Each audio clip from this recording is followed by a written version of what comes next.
ಕೆಲವೊಮ್ಮೆ ಕಹಿ ಅನಿಸಬಹುದು, ಆದರೆ ಅದರ ಫಲ ಯಾವತ್ತೂ ಸಿಹಿಯಾಗಿಯೇ ಇರುತ್ತದೆ.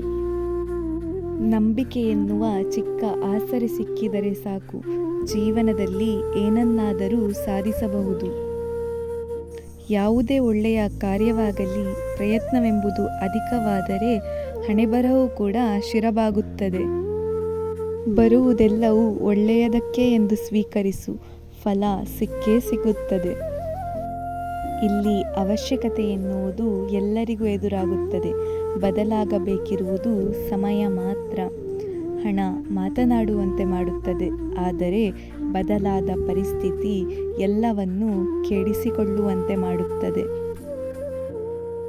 ಅತ್ತು ಹಗುರಾಗುವ ವ್ಯಕ್ತಿಗೆ ಹಾಗೂ ನಕ್ಕು ನೋವನ್ನು ಮರೆಮಾಚುವ ವ್ಯಕ್ತಿಗೆ ಯಾರ ಸಾಂತ್ವನದ ಅವಶ್ಯಕತೆಯೂ ಇರುವುದಿಲ್ಲ.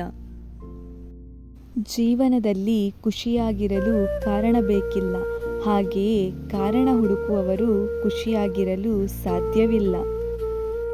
ಜೀವನ ಎಂದರೆ ಅಭಿನಯಿಸುವುದಲ್ಲ, ಪ್ರತಿಕ್ಷಣವೂ ಅನುಭವಿಸುವುದು. ಪ್ರೀತಿ ಎಂದರೆ ಬೇಡುವುದಲ್ಲ, ಪ್ರೀತಿಸುವವರ ಖುಷಿಯನ್ನು ಬಯಸುವುದು. ಇಷ್ಟಪಟ್ಟಿದ್ದು ಸಿಗಲಿಲ್ಲ ಎಂದು ಕೊರಗಬೇಡಿ. ಇಷ್ಟಪಟ್ಟಿದ್ದಕ್ಕಿಂತ ಅದ್ಭುತವಾಗಿರುವುದು ನಿಮಗೆ ಸಿಗುವುದು. ಸ್ವಲ್ಪ ಕಾದು ನೋಡಿ. ಪ್ರಕೃತಿಯನ್ನು ಪ್ರೀತಿಸಿ ಬದುಕು ಇಷ್ಟವಾಗುತ್ತದೆ. ಪ್ರಕೃತಿಯನ್ನು ಆರಾಧಿಸಿ ಬದುಕು ಸುಲಭವಾಗುತ್ತದೆ. ಹಾರುವುದನ್ನು ಕಲಿತ ತಕ್ಷಣ ಪಕ್ಷಿ ಕೆಳಗೆ ಇಳಿಯುವುದನ್ನು ಮರೆಯುವುದಿಲ್ಲ, ಆದರೆ ಮನುಷ್ಯ ಮಾತ್ರ ಅವನಿರುವ ಪರಿಸ್ಥಿತಿಗಿಂತ ಸ್ವಲ್ಪ ಮೇಲೆ ಹೋದರೆ ಸಾಕು, ಅವನ ಕೆಳಗೆ ಇರುವವರು ಅವನಿಗೆ ಕಾಣಿಸುವುದೇ ಇಲ್ಲ.